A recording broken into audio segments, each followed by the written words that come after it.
Well, friends, it's always a pleasure to explore the concept of monotheism with you, as presented both in the Old Testament and the Quran. As we know, the Old Testament is foundational to Judaism and early Christianity, and so we need to look at how it contrasts with other religious texts, and especially in this talk with the Quran. For those of you that are not familiar with the Quran, it's a 7th century text that claims continuity with the message of the Old Testament and also parts of the New Testament. While it claims these things, though, we need to focus on some key points. So for the talk this afternoon, I really thought to make sure to cover a lot of ground. So you're going to need to stick with me as I run through some of these concepts and while I ask these questions. So let me tell you what we're going to do. First, it's important to examine how monotheism is defined. Next, I will plot the nuances of both the Quran and the Old Testament and how it explains it. And then lastly, I will compare the similarities and differences. And so what we will do then is this, we will then conclude with a final reflection on the implications of these distinctions. So it's very important for us to do. So let me start off by defining monotheism, because we hear this all the time, and I believe it is a necessary starting point. To properly engage with the concept of monotheism, especially in the Old Testament and the Quran, we must first define what it means when we speak about the word monotheism. Notably, we need to understand that there is no word in the Hebrew Bible that directly translates to monotheism as an absolute singularity.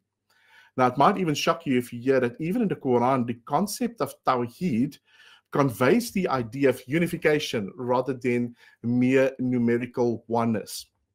Now, the term monotheism in itself is relatively a relative modern linguistic development emerging, believe it or not, in the 17th century by a scholar by the name of Henry Moore.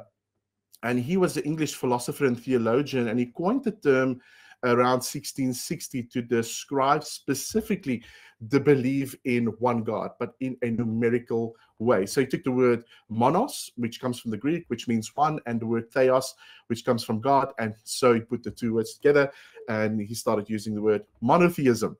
However, monotheism in and of itself obviously also carries a very deep philosophical and theological implication that we need to understand is beyond simple arithmetic. Herman Cohen, he's a scholar, argued that the emphasis when we speak of God's through the terms of monotheism is rather to look at his uniqueness. And in German, he speaks of the Eensgezindheid. And he says we should rather not focus on God's numerical oneness, which we will speak of as eenheid.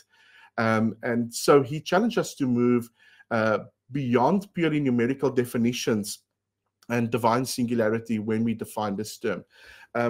I would just like to make it very obvious that obviously the concept of monotheism is very relevant to both the earliest Jewish and Muslim communities in describing what their understanding of God was.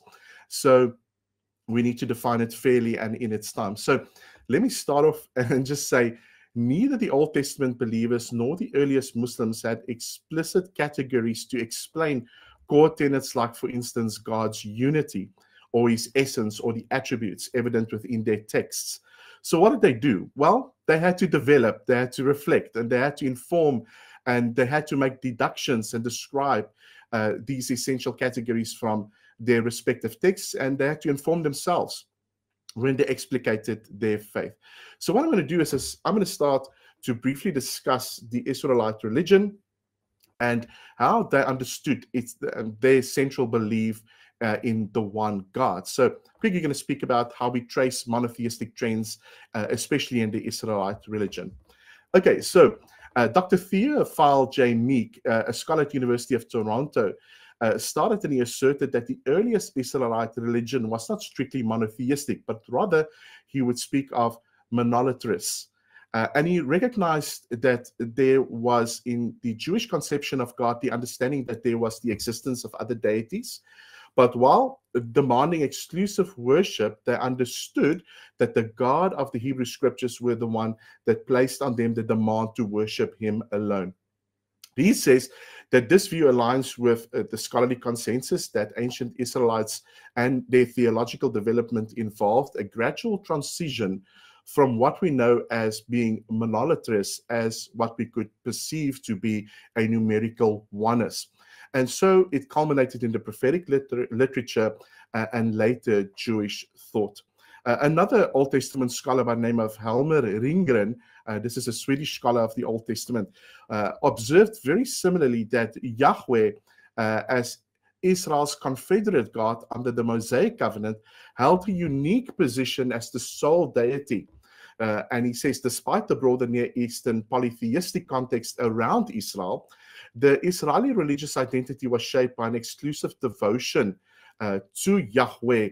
And so in their pursuit and in their understanding of full monotheism as we have it today, the Israelite theology matured. So through, and though the explicit numerical monotheism was absent in the pre-exilic period, these scholars recognize an incipient monotheism within the Israelite theology that arose. And they stipulate three things which they say in and of themselves showed us exactly what the earliest Jewish people believed about Yahweh. And so they said these three things are Yahweh is identified early as the creator of the heavens and the earth, and that naturally implies that he is the supreme authority. They also realize, secondly, that Yahweh is repeatedly described as the greatest of all gods.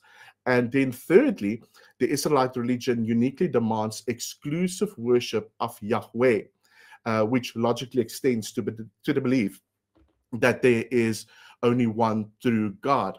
So these elements, creation, supremacy, and exclusive worship, formed the foundation for Israel's eventual assertion about what it means when they spoke about full monotheism. Let me just quickly give you a quote of N.T. Wright, who speaks about the nature of early Jewish monotheism. And he says the following. He says, there is no suggestion that monotheism, or even praying the Shema, had anything to do with the numerical analysis of the inner being of Israel's God himself. He affirms later in another volume that he wrote that with the rise of Christianity and obviously the influence of Hellenized philosophy, the Jews in the second temple period and subsequent centuries reinterpreted monotheism as the numerical oneness of the divine being. So he adds further, the monotheism was never in our period as an inner analysis or of the inner being of the one God. It was always a way of saying, frequently at great risk, that our God is the true God and your gods are worthless idols. And this is important. When we look at the Jewish identity and the understanding of what Jews believe when they speak about the oneness of God, we can clearly see that the intention even of the Old Testament authors affirm Yahweh's distinctiveness, rather than trying to communicate his absolute numerical unity or identity. Now, these things are prevalent within the text, but the main claim of these authors was always to describe the exclusiveness of Yahweh. And so, when we read an important passage in the Old Testament, for instance, like the Shema in Deuteronomy 6 verse 4, that says quite clearly, Shema Yisrael Adonai Eloheinu Adonai Echad, Hear, O Israel, Yahweh is our God and Yahweh is one. It speaks directly of God's exclusivity amongst the other gods. Dr. Michael Bird also writes quite sterlingly and quite clearly. And he says, when we reflect upon the Old Testament scriptures, we can see that monotheism entails monolatry. That is the worship of the one true God to the exclusion of others, making up the substance of Jewish monotheism. Another two scholars by the name of Dr. James Dunn and John Robertson also write in their commentary on Deuteronomy when they speak about the Shema. They reflect quite clearly and say, when the Old Testament writers actually try to explicate their understanding of Yahweh, they most likely refer to Yahweh's uniqueness. This is very important for us. So when we look at the Jewish understanding of what it means when we speak of monotheism, we need to understand it and interpret it in such a light. So what about the Muslim conception of the oneness of Allah and the understanding of the word Tawheed? So when we trace monotheistic trends in early Islam, we need to understand that the doctrine of the oneness of Allah or God is called Tawheed. And the word Tawheed comes from the Arabic root called Wahada, which means to unite or to make one. Very interesting. And Muslims claim that this doctrine is the foundational theological principle of Islam. And it is first constituted, obviously, for them in the Quran. So, first of all, let's look at the 7th century and the Quran and the early Islamic period. In the early 7th century, the concept of oneness was stated in the Quran, particularly in what is known as Surah Al-Ikhlas, that is chapter 112, ayat or verse 1 to 4. And it reads as follows. It says, "Say, He, Allah, is one. Allah is He on whom all depends. He begets not, nor is He begotten." And yeah, it's very important. "And none is like Allah, or none is like Him." So early Islamic thought emphasizes Tawheed and the exclusivity and the absolute oneness of Allah as absolute Unitarianism, opposing both what was known as polytheism, which would be shirk, or any other form of associating partners with Allah or God. So historically, the Prophet of Islam insisted on an understanding of Allah's exclusiveness and sole devotion against what was described as the polytheistic beliefs in pre-Islamic Arabia. And the first Muslim community embraced this, of course, as their core faith. So what about later? Because I did say that when we look at the earliest Muslims, we can see that they needed to reinterpret, they needed to look at, and they needed to expound upon this concept. And so we can look at the earliest theological schools in the 8th to 10th century as Islam expanded into the 8th and 10th centuries. These scholars began to systematize their theology. There was leading debates on Tawheed and the unity of God. And let me just say, there was definitely a particular concern for Allah's attributes, or what Muslims would call the sifat of Allah. So in the 8th and 9th century, there's a group by the name of the Mu'tazili, and they stress God's absolute oneness, and they reject distinct attributes to avoid implying this multiplicity, which they would believe would be in God if God was actually defined through His attributes as well. Only in the 10th century, the Ash'arites, led by Al-Ash'ari, argued that Allah's attributes are real but inseparable from His essence. And so they would say that Tawheed connects both very meaningfully His qualities and also His essence. Later on, we also find that there is a contribution in the 10th to the 13th century through the philosophical and schools of Islam, and specifically through certain Sufis. For the sake of time, I can only go into the most notable, which I think is in the 12th century, which is a scholar by the name of Ibn Taymiyyah. And he was really the first to divide Tawhid into 3 levels. His student, Ibn Qayyim, expanded on it. But if you really want to define what Muslims then tried to communicate when they spoke of the oneness of Allah, they use these categories. So first of all, they spoke of Tawheed al-Rububiyyah. And Tawheed al-Rububiyyah basically means that there is a oneness of lordship, where they assert Allah to be the sole creator. Then the second category would be Tawheed al-Uluhiyyah, which means the oneness of worship, where they affirm only Allah as being the one worthy to receive any form of worship. And then there's also thirdly a category called Tawheed al-Asma wa al-Sifat, which means that there is a oneness of the names and the attributes of Allah. So it emphasizes Allah's unique attributes. And then later, and we can discuss why this happened, there seems to be a 4th level of Tawheed that was added. And I think this is because of the political institution which Islam became, called Tawheed al-Hakamiyah, which is a oneness of sovereignty. And it's sometimes included in certain instances where Muslims explain what they mean when they speak of Tawheed. And this simply highlights Allah's exclusive right to legislate and rules, and especially through the later caliphs. And if you want to go through quite laborious reading, we can see quite clearly that they truly believe that Allah enacts His will through specific leaders, and therefore this fourth level of Tawheed is a way in which we uphold the unity of Allah by enforcing Allah's rule through specific individuals. So now, friends, I hope you're still with me. That was a lot to process. So when comparing the Old Testament and the Quranic conceptions of God distinctiveness, we can clearly see a perceived commonality in the description of what is assumed about the basic understanding of what it means when both communities speak about God. So there are commonalities between the Quranic and the Old Testament conceptions of God when we measure them and when we look at them. So let me give you those distinctives. And again, when we speak about, there's a lot of discussions going around where different scholars say Christianity and Islam, for instance, have similar deities. Usually this is where they stop.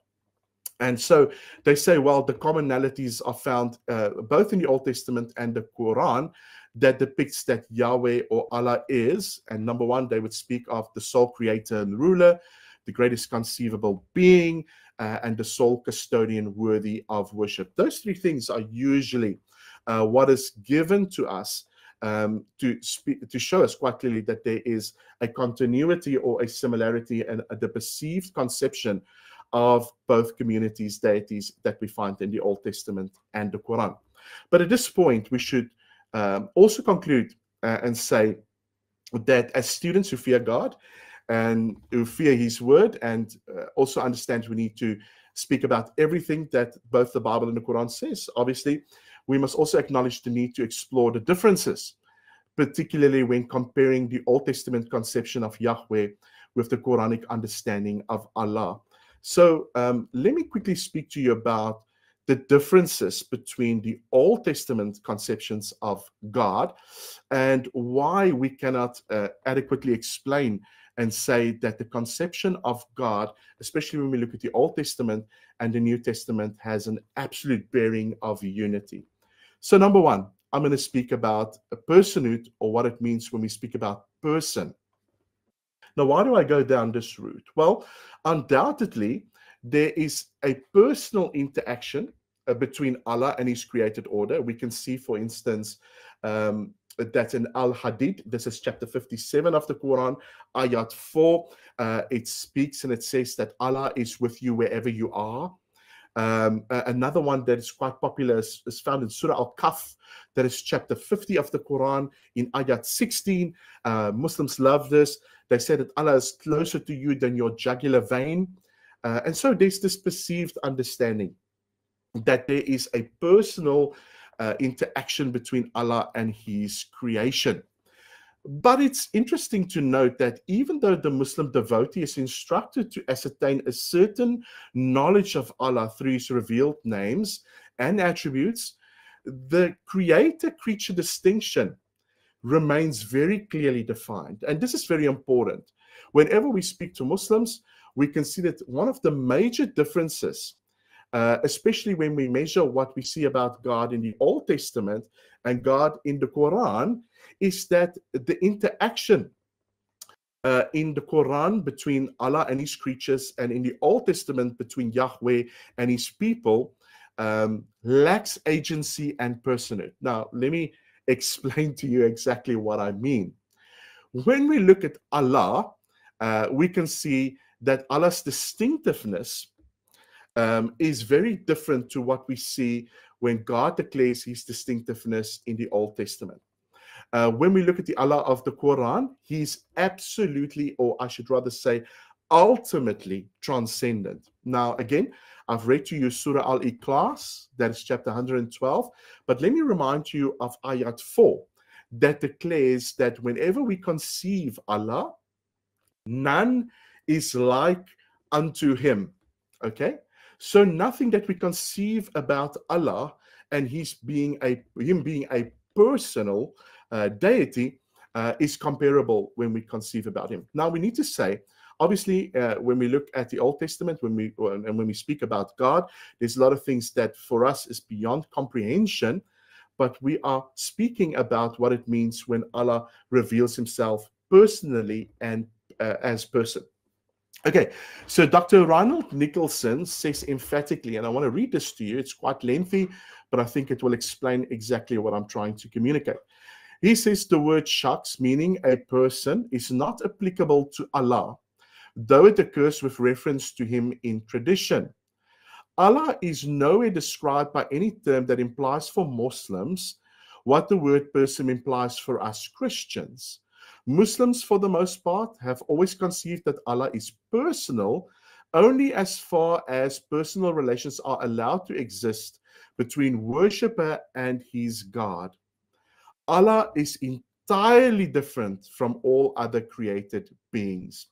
Now, maybe another quotation from the scholar Muhammad Saleh Zarpur will even emphasize the point I'm trying to make a little bit more clearer. He says, from the viewpoint of many Muslims, God is not a person. Consequently, if the doctrine of personhood of God is indefensible, so is literalism. So even if one denies that God is a person, one can still accept that he has personal manifestations and attributes. But listen to the last part. But the Quran, as including God's literal words, without holding the view that God is a person.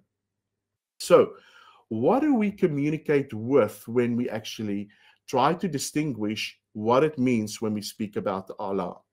To be clear, there is no strict difference between conceiving Allah as being personal and when we look at what we can find, for instance, in Christianity. When we look at Christianity, it describes God as person and personal. When we look at the Allah of the Quran, we can see that the Allah of the Quran is perceived to be personal, but there is no personhood in him. So, why is this important? Well, especially in the Old Testament, we can see quite clearly that there is something comparable that exists between Yahweh and his devotees. So there can be some form of, or some element of union or true mutuality. And Dr. Nicholson agrees when he says some elements of likeness without some degree of moral affinity is necessary when we actually speak of our relationship with Yahweh. See, in the Old Testament theology that Christians reflect back on as well, it is primary for us to understand that Yahweh created man in his image and in his likeness, according to Genesis chapter 1, verse 26 to 27. It is so we can commune with God. We can love God. We can actually have a relationship with him, and we can apprehend his perfect will. We can apprehend these demands of holiness. But the transcendent Allah never condescends himself in his creation, nor is there any form of mutuality when we speak of Allah's relationship with his devotees. So, Allah is perceived to be personal, but there is no personhood when it comes to Allah. Now, how does it impact our way in which we describe the theology that we hold dear? I think Alistair McGrath sums this up quite nicely, and he gives us a central theme of the Old Testament and shows us how it falls apart if we do not hold that God is personal and person in our relationship with him. And listen to what he says. He says the great biblical theme of promise and fulfillment is ultimately based upon a personal relationship. One of the great themes which accommodates or dominates the Old Testament in particular is that of a covenant between God and people by which they mutually bind themselves to each other. So, in other words, what we see, it is necessary for us to understand that God reaches out as person and being personal for us to have that mutual relationship in unison with this covenantal God. Especially in the Old Testament, we can see quite clearly how God enacts his will, how God comes to us in this personal manner, but also as person to create this unity and this covenant relationship with his people. So that is, first of all, when we reflect upon monotheism in Islam and monotheism in the Old Testament, a huge difference on how we look at both our texts. Secondly, here's another difficulty that we need to consider, especially when we reflect about on what is revealed in the Old Testament and what is revealed in the Quran. And that is basically the knowledge that we can have of Yahweh and Allah. Now, the Old Testament prioritizes pressing into God or Yahweh and pursuing what he revealed about himself. Let me give you a few scriptures. For instance, there's a psalm that says, "Be still and know that I'm God." And we all know this, Psalm 46, verse 10. There is this longing to be made known, but also to be known from God. In the book of Daniel, in Daniel chapter 11, verse 32, another passage of scripture says that the people who do know their God shall be strong and do great exploits. Look at that emphasis on the people who do know their God. Let me just say, this is not just an approximation of knowing that God is the sole divinity amongst the nations. No, this speaks of an intimate personal relationship where the devotee can relate to this individual person called God, and he can know him personally. And this is what the Old Testament understanding, therefore, of Yahweh is when it is described that he is known or that he is a known entity. Now, listen to what Gerald Bray mentions when he speaks about especially the possibility of knowing Yahweh. He says the following. He says, to be Christian is to believe that it's possible to know Yahweh. More than that, it is to believe that Yahweh has made it possible for us to know him by revealing himself to us. To believe in God, a Christian would say, is to know God. And if we know God, then it's inevitable that he will change our lives and we will become the most central part, he will become the most central part of our life and experience. So friends, this is so important for us to reflect upon what we can conceive of and what we can say when we know God. Also, from a philosophic position, we can say that a personality demands personhood and personhood community. Professor Keith Ward writes the following when reflecting on especially who God is. And he says, a conscious mind expresses its inner nature in conscious love relationship with minds that are truly other than it. So we declare, we say, yes, when we look at Yahweh, Yahweh is other, but there is still a commonality. And Yahweh is not completely unknowable, but is a supreme mind that can be truly known and made and can also be loved by creatures. I think Dr. Ward is right in this. And Dr. Ward's statement would affirm that what can be deduced about Yahweh in the Old Testament revelation is compatible with what we can say and think about what we can know about Yahweh's inner life. And so in the Old Testament, there seems to be a balance between this transcendence and immanence. Not so in the Quran. Let me give you a few Muslim scholars and exactly what they say when they reflect upon this reality of Allah being personal but not person. Dr. Fadlo Shihadi, incredibly amazing scholar, a Muslim scholar on Al-Ghazali, after analyzing Al-Ghazali's arguments about especially the transcendence of Allah, he concludes the following, and listen to this quote. He says, Allah is utterly unknowable. For according to Ghazali, things are known by their likeness, and what is utterly unlike what is known to man cannot be known. Allah would have to be unknowable, completely unknowable, not only to the man in the street, but to the prophets and the mystics as well. This is a conclusion that Ghazali states very explicit. Why am I saying and quoting a scholar that quotes Al-Ghazali? Well, friends, because Ghazali is probably one of the greatest influences when it speaks about the modern day conception about what and who Allah is. The majority of Muslims will uphold this and say, yes, we need to create that distinction where we say we cannot ultimately know God. Here's another colossal thinker. Islamic scholar Al-Faruqi says this quite clearly. He says, he, Allah, does not reveal himself to anyone in any way. Allah reveals only his will. Christians talk about the revelation of Yahweh himself, by Yahweh and of Yahweh. But that is the great difference between Christianity and Islam. Friends, do you see now why there's such an urgency for us to make this God known to Muslims? Because they cannot know him. And that is the second problem with the Muslim conception or understanding of Allah. Thirdly and lastly, and trust me, there's a few, I only chose 3. But the last problem with the Quranic conception of monotheism seems to concern itself with the revealed attributes mentioned in the Quran and their differences, especially when we look at Yahweh and the Old Testament. So let me speak to you quickly about the correspondence of the attributes when we look at both the Old Testament conception of God and the Quranic conception of God.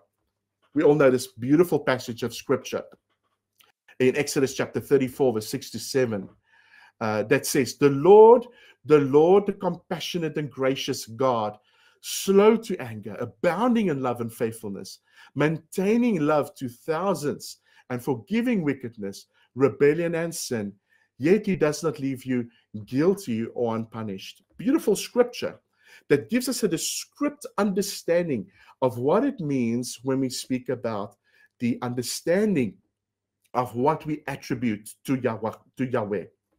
Now listen to John Frame. He makes an important note when he writes the following. He says the following. He says, Yahweh's names and revealed attributes tell us what he truly is at the heart of his being. There's nothing more fundamental about him that could call his revealed nature into question.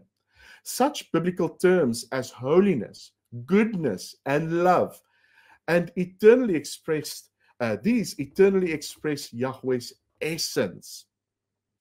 Listen to this. They tell us what Yahweh really is. Okay, my friends. Then we need to ask ourselves, what about the conception of Allah? Majid Fakhri, who is a scholar, writes about this tension between 2 very prominent Islamic groups very early on in the Muslim dispensation. And he writes about certain dominant views which arose in Islam. And he speaks specifically about the theologian in Islam called Al-Ash'ari and what arose as being popular in Islam when describing the attributes of Allah. Okay, so he says the following. He says the essential attributes of Allah, such as knowledge, power, and life, according to him, subsists in Allah's essence, his that eternally, but cannot be said to be identical with the essence or distinction from it, since the mode of predication name of Allah is unknown. So what is he saying? Another intellectual Muslim writes, Sirajuddin Ali, in the 11th century, in his wonderful book called Imali. He reflects upon this and he says the following, just to make it a little bit easier for us. He says the attributes of Allah are not Allah himself, but neither are they distinct or independent from his being. His attributes are manifestations of him and his being and his works, and they are eternal, qadim, but they are also impersonal. Well, so in other words, when we look at this understanding of what is revealed about the attributes of Allah, Allah can attribute certain attributes to himself, but he's above them. Okay, so these attributes like love, like I said, some of these attributes that are mentioned, especially in the Quran when it speaks of his holiness, these attributes are manifestations of his will. But we always need to remember that Allah is above them. Okay, so the God of the Old Testament and his revealed nature seems to be succinct with that which is the script of what he reveals us about himself. So Old Testament theology dares to ascribe to Yahweh the revealed attributes, saying it is descriptive of his essential being. But what we perceive then as the attributes of Allah does not reflect in any way the bare essence of Allah. Now that's mind-bending, Because how do you really ascribe to Allah something if he's not that? And that is why another Muslim thinker, Dr. Syed Muhammad Reza Jazi, cautions Muslims in his excellent book, The Most Beautiful Names of Allah in the Quran, that they should study the names and attributes of Allah to strengthen their relationship with Allah. But he also mentions that, and I quote, Muslim theologians should discuss the names and attributes of Allah, but they should refrain from describing Allah's essence. There's a Christian thinker, very sharp thinker by the name of Duncan B. MacDonald, and he points to this problem. He says the following. He says, when speaking of Allah's qualities, that is his attributes like mercy that he applies to himself, the devotee has no right to take them, that is these qualities, as descriptive or being descriptive qualities of the inner nature of Allah. So they do not throw any light on Allah's nature, of course, and you may describe his action, but you're not allowed to describe it as his essential nature. My friends, let me ask you, what does this do to what can be said about morality? If we say that morality is a deduction made from what is revealed by God himself, if we say morality is a deduction made by what God revealed and what God revealed in his attributes about himself, what can Muslims say when they speak about the attributes of Yahweh in light of what they see in Allah? There is no comparison. So friends, there are important questions that we need to ask whenever we speak about the conception of what it means when we speak about monotheism in the Old Testament and Tawheed, and when we speak about the Old Testament conception of Yahweh. And let me just say, when we look at our understanding of Yahweh, we can see quite clearly that the description of Yahweh in the Old Testament is sufficient. The word sufficiency we should not be ashamed of. It's a word that we hold dearly to because we see that that is descriptively of what we can speak of when we speak of the divine. So, in conclusion, even though the Quran and the Old Testament can be categorized as being monotheistic, it is important to note that the exclusive worship of God played a significant role in the early historical revelation of these faiths. And while there are certain similarities, there are also stark differences. And as I've pointed out, these differences provide us with an opportunity for us to share our faiths more effectively. And so I leave you with that. I hope this stirred your heart. I hope this brings you to a place where whenever you speak to a Muslim, you can adequately speak to a Muslim about the revelation of both this God in the Old Testament and their God in the Quran, showing them exactly that the God of the Christian scriptures is sufficient in and of himself. And I'll stop there. Thank you very much.